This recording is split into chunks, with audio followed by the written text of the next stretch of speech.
Just wanted to start off by saying, obviously this is not where we wanted to be, 0-2. We have higher expectations for ourselves than that. But that being said, very encouraged about our team, our defense, our special teams, all of it. And I feel like, the process is right. We're taking the right steps, and we're going to continue to work and optimistic about what we could do in the future. So I want to give a little kudos to our coaches on the defensive side, Todd Wash, Tim Lukabu, and Peter Hansen, Burt Watts, Jonathan Cooley, Bobby Maffei, D. Hall, Mayer. All of those guys are just doing an outstanding job, and they're really they're in tune with their players. They're great teachers. They're working their butts off, and I couldn't do it without them.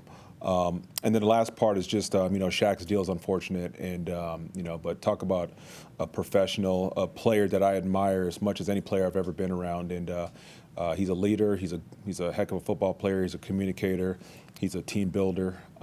He's a glue guy, and we're definitely going to miss him. But obviously the show goes on. So, what would have been his words to you and your words to him? I assume you guys have talked. Yeah, it's just looking forward. We can't change what's happened, and so the biggest thing for us is just for him is to get his rehab, get all that stuff done, and as a defense, we're going to continue to go with the next guy up, and he understands that his role can be to help and support those guys in the classroom, being around, and all that stuff, and he's going to do that. So. From a leadership standpoint, filling that void, are the safeties kind of those guys to have to step up from the communication standpoint? Yeah, it's got to come from a lot of different people. It's got to come from the safeties. It's got to come from the D-line. There's some communication they got to do. Both ILBs got to talk.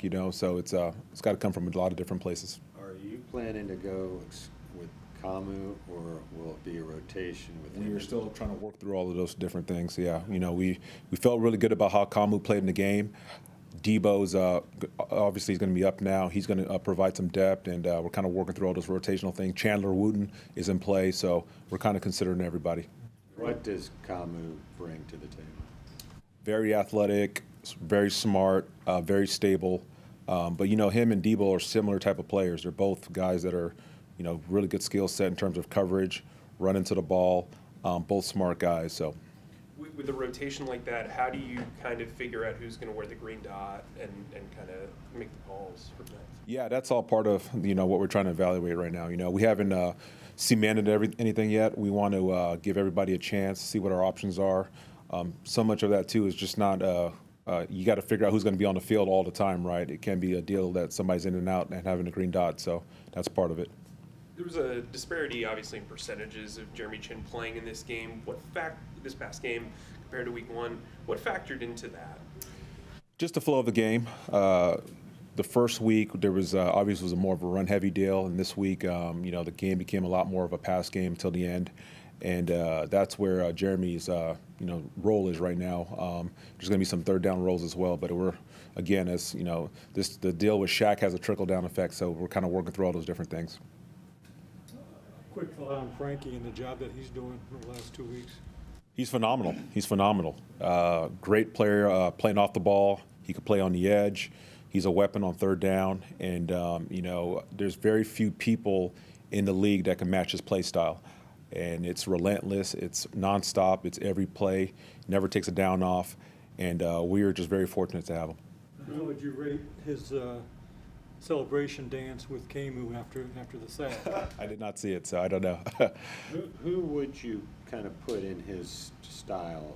You mentioned there are not many. Any guys jump out? I can't really think of anyone. Yeah, I can't. He's it's so unique on the ball, off the ball.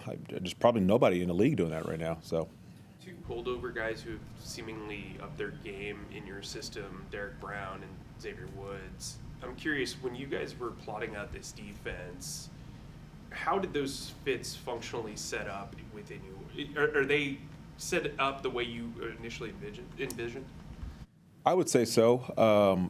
We came in with the mindset, like I've said before, we weren't really trying to come in and bring our system and force feed our system. It was really about seeing what our better players did well and putting them in position to do their best things very well at a high level. And I feel like we've done that, and I feel like they're bought into it, and so it's came together pretty well. If you were to use Chinn where Shaq role was, how would that impact the rest of the defense since Shaq was doing, since Chin was doing so many different things overall? Yeah, there's always a trickle-down effect, and nothing has been set yet. I will say that, but as you look through all of it, where Shaq was, you take him out of the picture. Whoever you slot in there, you know, they're going to have to. Is it one person doing that role? Is it two people? Is it three people to carry all those different jobs that Shaq was doing? And that's what we're working through.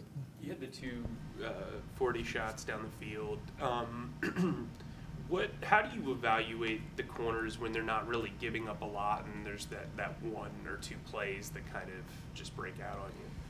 Yeah, it's tough. You know, I thought the play of Olave was a heck of a catch. The coverage was really good. CJ was right there, and a great throw, great catch. And you know, that's going to happen. That's part of the NFL, especially when you're playing against good players, and they got a couple of them.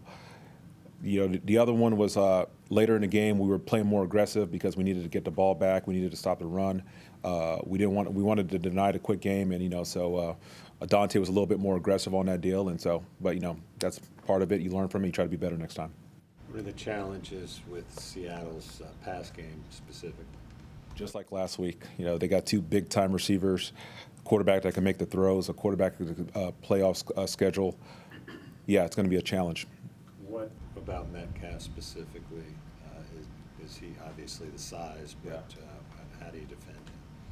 Well, we got to do couple different things. We got to roll the coverage. We got to figure out some creative deals to do. We got to pressure the quarterback, make sure that the quarterback doesn't have a lot of time. So we got to make things happen.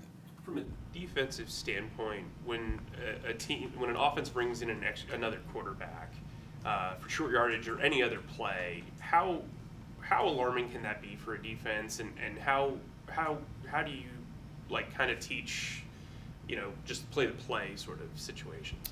Yeah, you really have two options. One, you play cover zero, you take somebody out of the post, and that's how you get your numbers advantage. And if you don't do that, you got to steal a gap with someone else. You know, someone's got to play two gaps, and so it's tough. You know, and that's the unique deal that Taysom Hill presents, is because there's not anybody in the league that could do that can throw the ball the way he does and run the ball and not just run the ball, but run for power. And you know, they had a couple of effective deals against us, and you know, it's one of those deals we just have to adjust and be ready for it next time. When you have Andy Dalton kind of having a short yardage package for you guys, what advantage do you see in that as well? You know, to be honest with you, I've seen him sneak in some of those things, but I'm not too in tune with it. So. We all good? Thank you. All right, thank you all. Thanks, Ejiro.